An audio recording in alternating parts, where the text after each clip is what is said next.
Hello everyone, and welcome to our session. Today we'll be showing you how to build and release a CLI plugin, and we're going to do this all live on stage.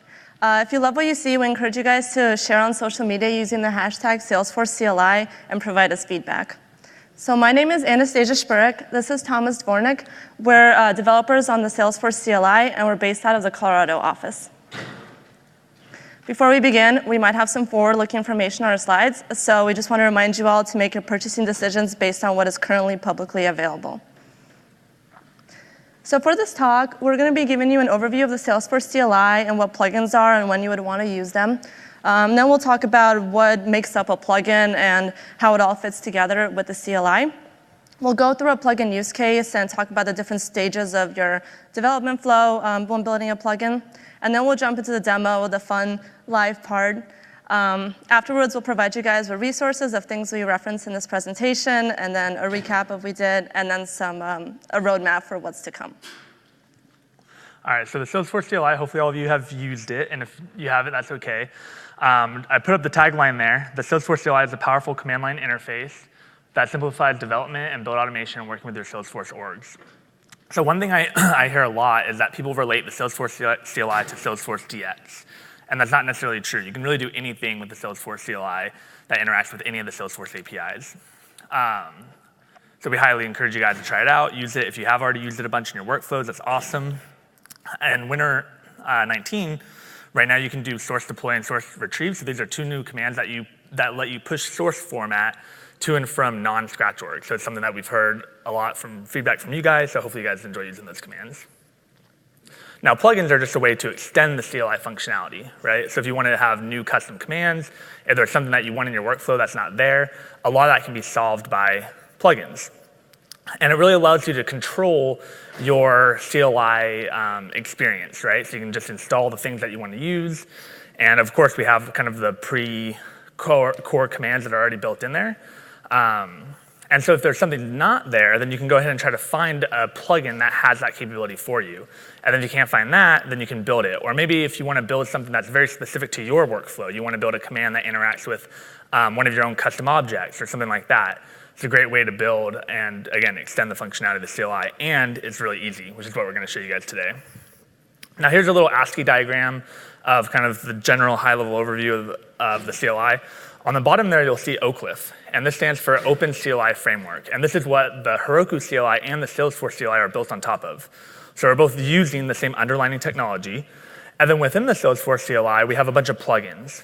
And so here you'll see Salesforce DX. That is the plugin that we've built internally that is bundled with the CLI. Now that contains all of your force commands, right? So if you ever ran force source push or force apex test run, all of that lives within the Salesforce DX plugin. And then, of course, all of your plugins, once they're installed, will also live within the CLI. Now, within a plugin, you have not only all of your code, but also the command and core libraries. And so those libraries are really what's going to help you jumpstart your plugin development. So it gives you stuff like authentication management, so you don't have to worry about interacting, like figuring out how to authenticate to an org. You don't have to worry about doing project management or configuration settings. All that's kind of controlled for you or really helps you out to, again, build plugins really fast. So hopefully you guys have seen this picture before. This is kind of the application lifecycle of a Salesforce app. And the same journey applies to developing plugins. So at the center, you have your version control system where you store all your source code. And then you have these stages around. And we're going to go over them in the next few slides and give you some tips and tricks at each one.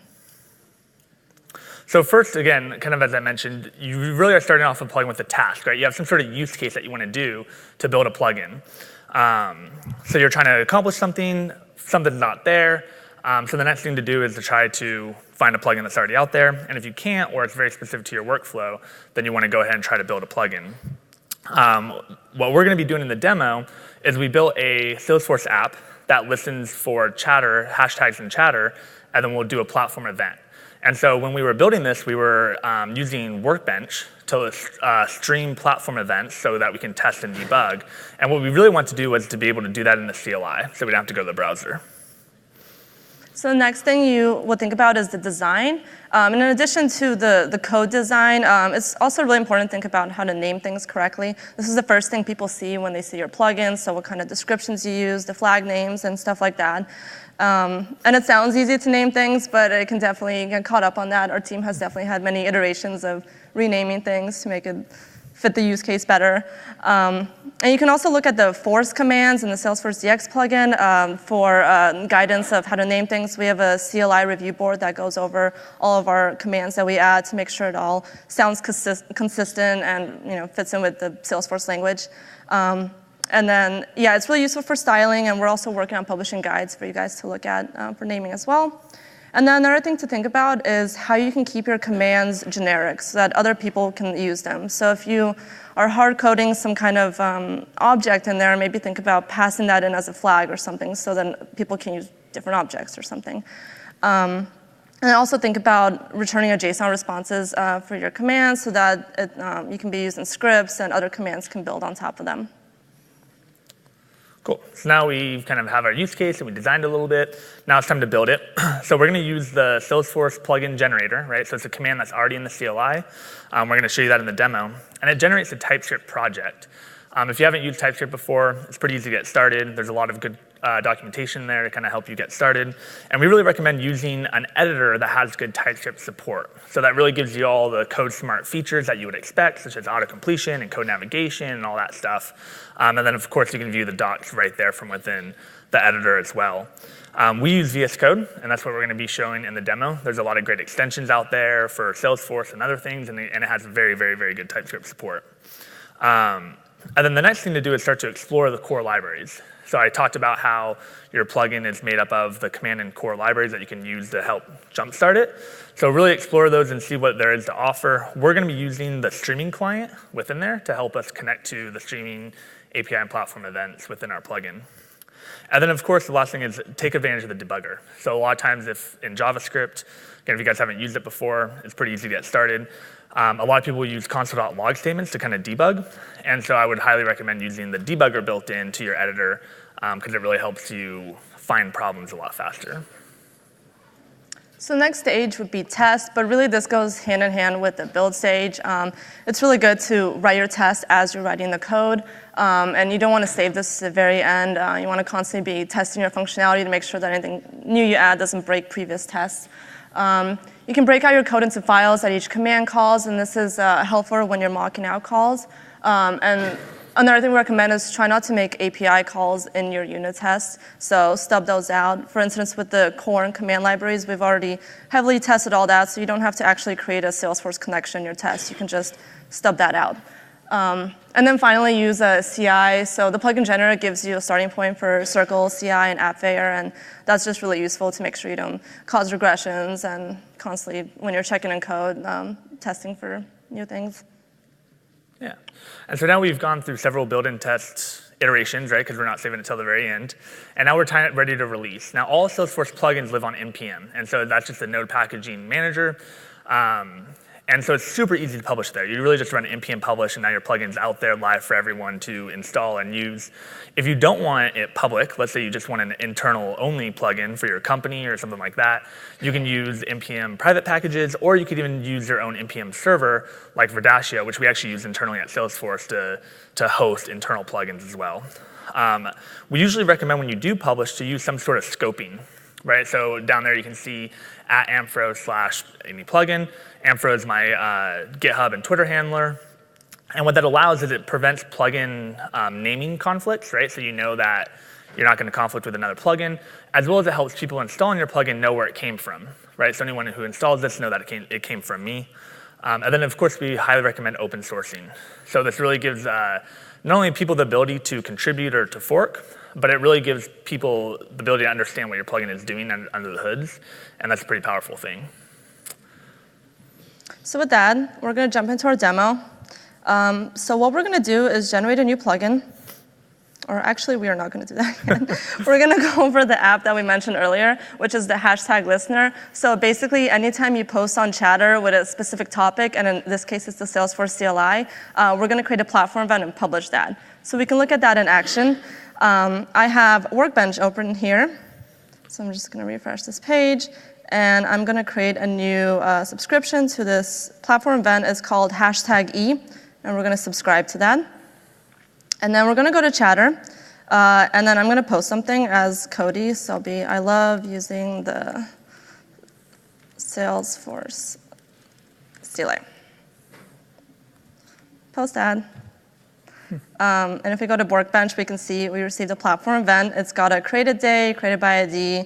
It's got the text, the author that posted it. And then another thing to note here is this replay ID. So this is something to reference the platform event later if you want to see it again, so you can call it. So Workbench is really useful to test an app like this. But if you're busy working in the command line, you don't necessarily want to be opening up a browser session every time. And the browser can also time out and log you out. So it'd be really useful if we had something that listened to platform events on the command line. So first, we're going to see if something like this already exists by going to npm. Yeah, so all plugins are generated with a SFDX plugin tag with it. So when people publish it, you can actually filter for plugins that way. So here you can see a whole list of them of plugins that people have already built. Now we're going to go ahead and filter a little bit more, look for maybe stream or event, see what else is out there. You'll see there is one. This is one that I published earlier. That's actually the finalized demo that we have for you guys to play around with if you want to. Now, since we can't find anything, we're going to scroll through here. Now you'll see that there's a lot of, it doesn't really show you the commands that are in here. So let's go ahead and click on the first one. This is Shane McLaughlin's plugin. He's in dev marketing. And you see there's just a bunch of commands here, right? So there's a ton. And these may help you guys in your own workflow. But as we see, there's not really anything here for streaming or listening to events. So we're going to go and create one. Now we're going to go ahead and click on the GitHub page. And this is, again, useful so we can go look at his source code, right? We can see maybe an example of how he wrote one of his commands, use it as a starting point or a reference. But we're just going to go ahead and get started with the generated plugin. So let's go ahead and do that. So now we're going to generate a plugin by running the plugins generate command. And I'm going to give it a name, Streamer Dreamforce 18. You'll see some fun ASCII art here for Oak Cliff. And then it's going to prompt us for the package name. And so as we mentioned earlier, you should always scope your packages. So we'll call it HBurick Streamer Dreamforce 18. We'll use this description I've included ahead of time. And then I'll add my name as the repo, and then we'll leave defaults for everything else.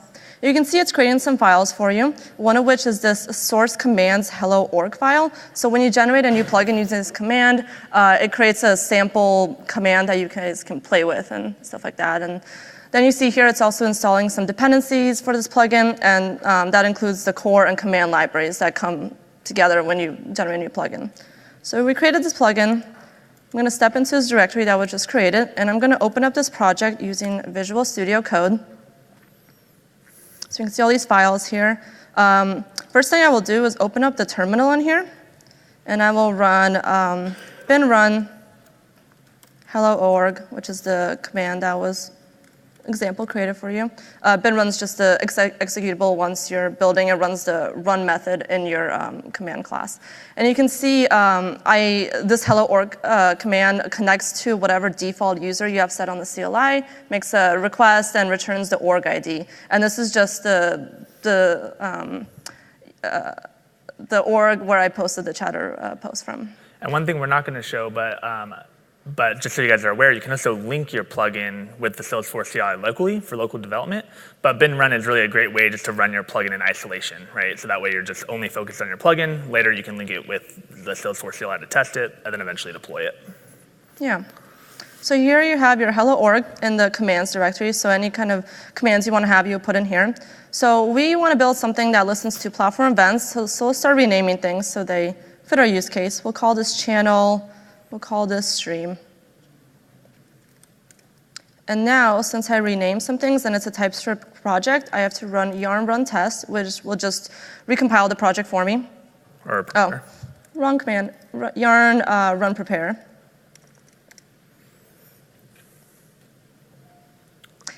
And now we're going to run yarn test. And we would expect it to fail. Because it says hello org command not found because we renamed some things. So if we go over here in this test directory, these are also a sample test that was created for you. So we can rename this as well. Make this channel, stream. Yeah, and in case it wasn't clear, that folder structure within commands is actually the naming of all of your commands, right? So the first folder was the topic, and you can have as many subtopics as you want, all folders within there. So our top topic is channel, and then within there, the files are the commands. So the command here is stream. Yep. So I'll rename these cases here as well. We'll save that, open up the terminal again, and run a yarn test. We would expect it to pass now, hopefully, and it does. OK, cool. So we have our basic test running. Let's go back to the code and start modifying some things. So I'm going to open up this stream class that we've renamed, and we'll start going through it. So first thing it does is it imports the messages directory, which is just the text that's used for your description and stuff like that. So we can leave that. We can rename this class to be streamer. We'll leave this command description. These examples don't apply anymore, so we'll get rid of that. And then we have an argument. So in order to keep our plugin generic, we want to pass in the channel that you want to listen to. So you can listen to any channel, not just this #1. So I'm going to change this to be channel. And we'll make it a required argument. We'll save that. And then flag configuration. We don't need any flags right now, so we'll get rid of that. And then we have this requires username variable, which just means that it will use the default org you have set on your command line. And that's how I was able to connect to that org, print out the org ID. It's because I have this requires username argument. Then we don't need a project or a dev hub, so we'll remove that. Then we have our run method. And I'm just going to remove everything here that we don't need anymore. The run method always needs to return something, so we'll just have it return an empty map here. We'll save that. So we have some basic skeleton code here. We don't have flags anymore. We'll remove that. And then also fix any auto-fixable problems like linting and stuff. So now we have the skeleton code. We need to open up a streaming session. So I'm going to head over to the core documentation and see what's available for me. Yeah, so as I mentioned, right, there's a bunch of information here, a bunch of classes and methods that you can use to help. Obviously, the one here we're interested in is the streaming client, so we'll go ahead and go into there. Again, more information on how to use it, how it functions, and some examples on how to use it. So we're just going to go ahead and copy the example as is. And again, we encourage you guys to look through it, and there's, again, a whole bunch of information on all the method signatures and what they do and all that. And then we're just going to go ahead and paste the example directly in here. Now, the first thing we're going to do is modify the stream processor method. And so what this method does is it handles any methods coming from the streaming event, right? So when we connect to Salesforce and an event happens, it sends it to our code, and this method is going to handle it for us. Now, all we want to do is just print it out to the console, because we just want to listen to it and print it out. So we're going to use the this.ux.log.json. This.ux is, again, more of those libraries we talked about. And log.json will just print that message nicely to the terminal for us. Now, the stream processor returns whether it's finished or not, right? So if we found an event that we care about, then we can return false, and it will stop listening for more events, or return true, and it will stop listening for more events. But we want to keep listening for more, right? We don't want it to stop, so we're always just going to return false. Now we're going to go ahead and wrap the rest of this stuff into another method. And so the first thing we need to do is set up our streaming options. So these are the things that just tell it kind of if you want to customize any of the functionality within the streaming client. And so we need to give it some things, right? So we need to give it our org connection. So we're going to change it to this.org. Now, I want to pause there for a second and talk about this a little bit more. You saw that requires username flag, right, that we set. What that's telling the command libraries to do is to use the authentication already set up within the Salesforce CLI, make sure that all the connections are connected and working and proper, and then just instantiate an org object for us on the command class. And so that's what this.org is doing. And I think that's pretty powerful, right? Because it makes it so that you guys don't have to worry about any of that. Now, the next thing we're going to do is pass in the channel or topic that we want to listen to. And remember, we passed it in as arguments. So this way, someone can just pass it in the command line, and then we just use this.rx.channel. And we know that it's going to be there because we said requires equals true, right? So it's guaranteed to be defined there.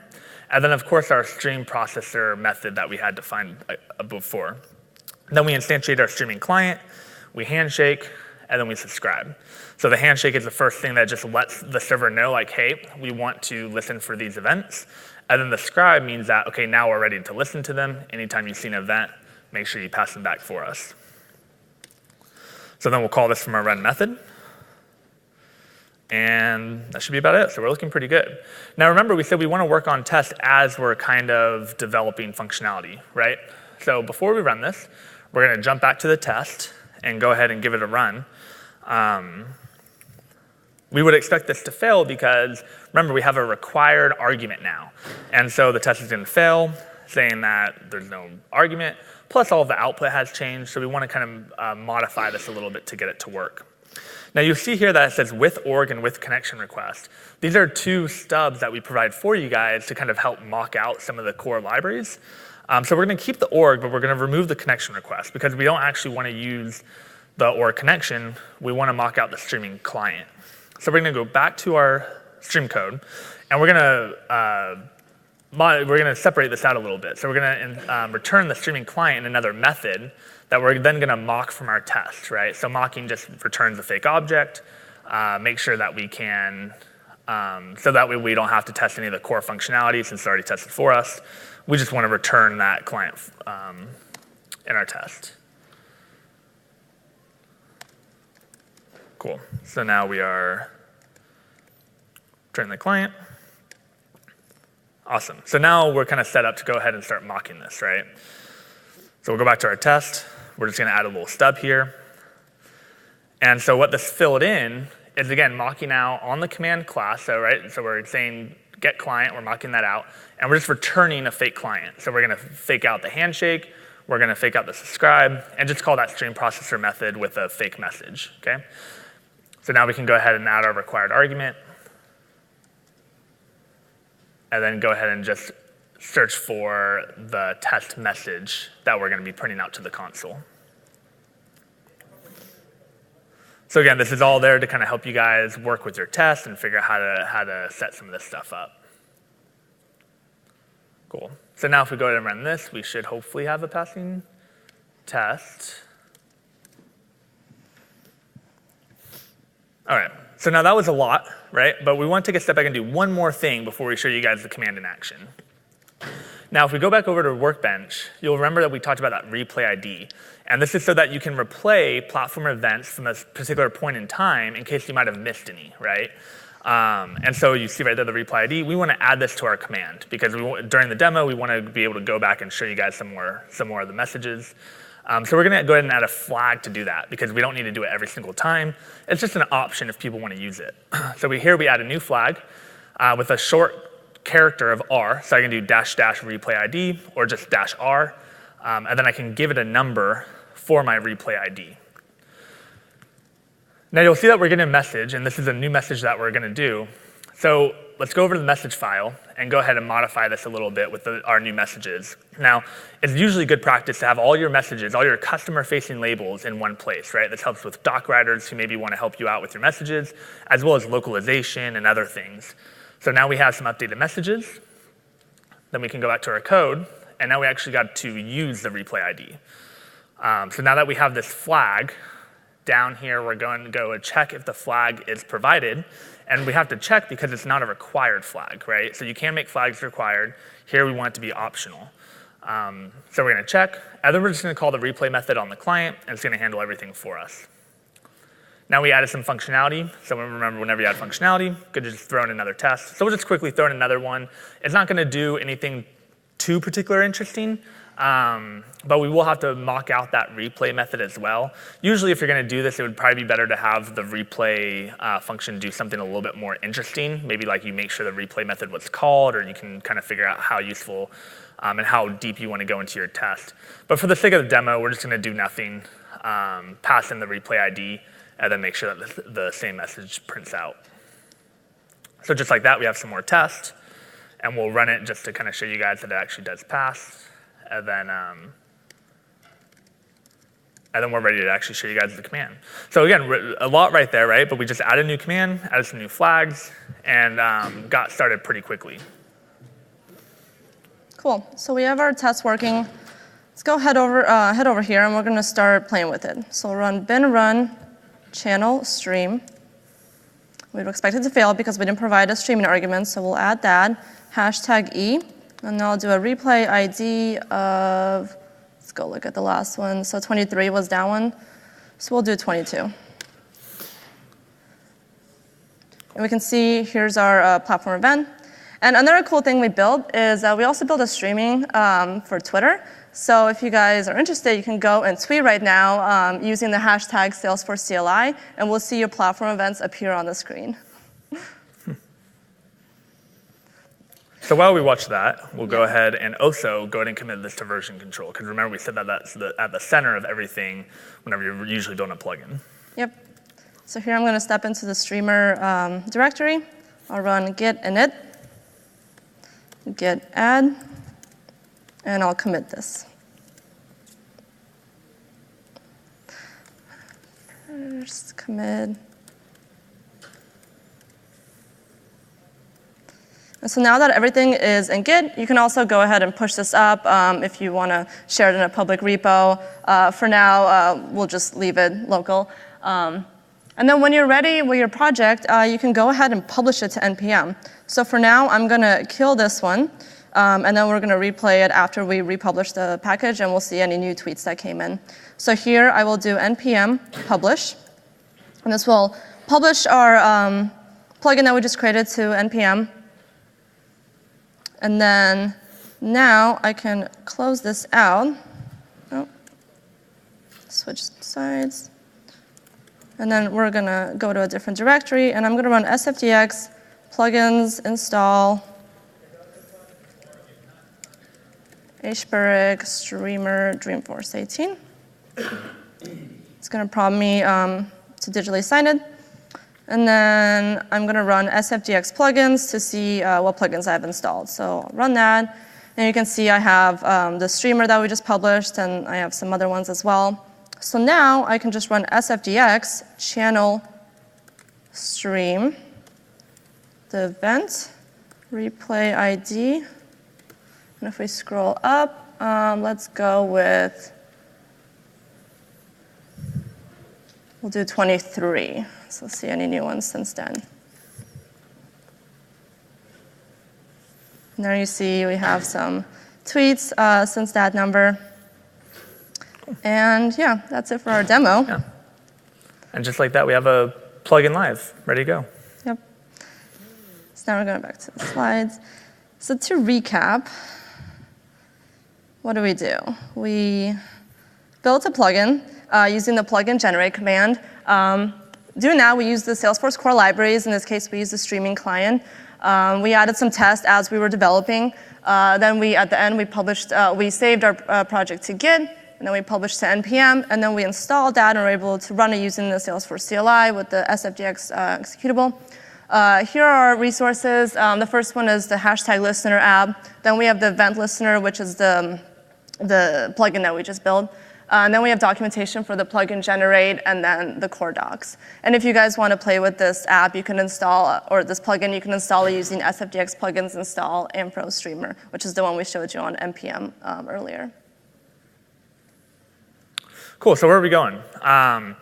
One of the big things that we want to do is open source the core and command libraries. So I mentioned that we encourage you guys to open source stuff. We are also encouraging ourselves to open source stuff. And so that's coming in the very near term, so you can kind of see how some of the core libraries work and what we're doing, because it's all just using publicly facing APIs. The next thing we want to do is autocomplete. So to the right here, you actually see Heroku CLI autocomplete feature. And because they're using Oak Cliff, we can actually use a lot of that same code they did for autocomplete in the Salesforce CLI.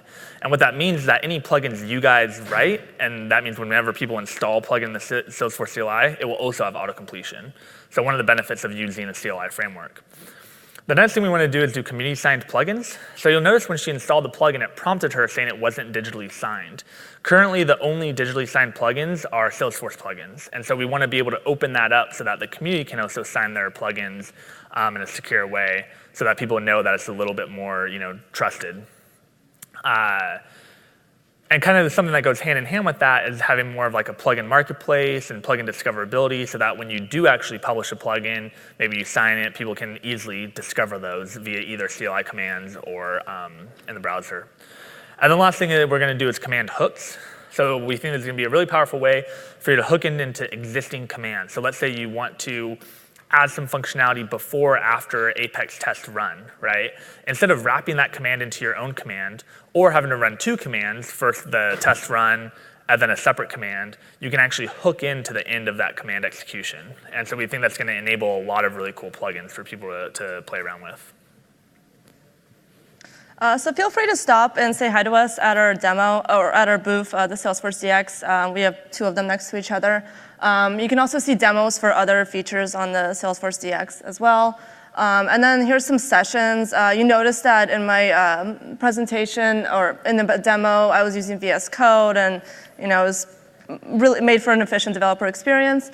So we have some other sessions we recommend you guys check out with the tooling that we referenced. The Apex Replay Debugger is a really cool new feature that was just added for Visual Studio Code.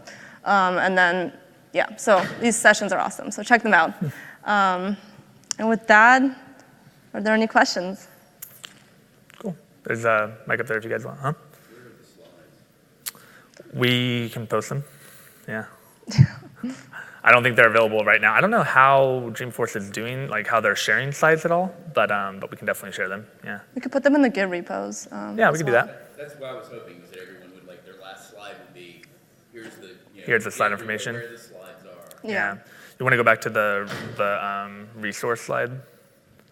Yeah. So yeah, we'll post them on the event listener slide, which is the plugin. We'll put the slides up there. Cool. You what? Oh, is there? Okay. Okay. Yeah, we can do that as well. Yeah, good feedback. Any other questions?